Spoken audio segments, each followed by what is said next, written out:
PR পদ্ধতি, এই পদ্ধতি, সেই পদ্ধতি বলে বিভ্রান্ত করতে চায়। এই বিভ্রান্ত করে কোনো কিছু লাভ নাই। নকশা যেটা দেওয়া হয়েছে, একটা তো নকশা দিতেই হবে যদি ভোট করেন।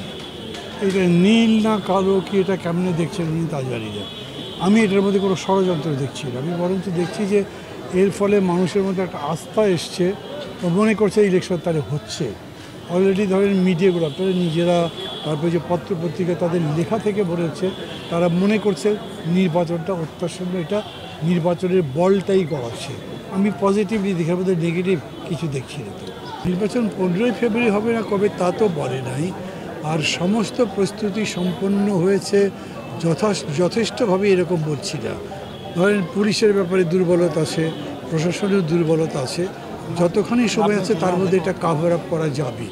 আমি আশা করব যে বর্তমান সরকার সেগুলোকে কাভার করবেন এবং যথোপযুক্ত একটা প্রশাসন, পুলিশ সহ উপহার দিয়ে যাতে নির্বাচনটা সুষ্ঠু হয় তার ব্যবস্থা করবে। এখন ওরা হলো একটা সুবিধাবাদী রাজনৈতিক সংগঠন।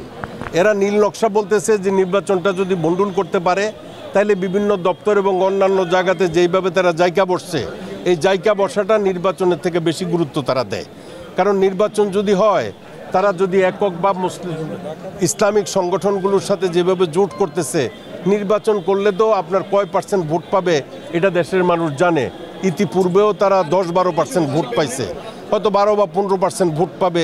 অনেক জায়গা থেকে তাদের প্রার্থী নির্বাচিত হবে না। সেই জন্যই তারা বলতেছে নীল নকশা বা যে সমস্ত কথাবার্তা বলে এই দেশের মানুষকে পিআর পদ্ধতি, এই পদ্ধতি, সেই পদ্ধতি বলে বিভ্রান্ত করতে চায়। এই বিভ্রান্ত করে কোনো কিছু লাভ নাই।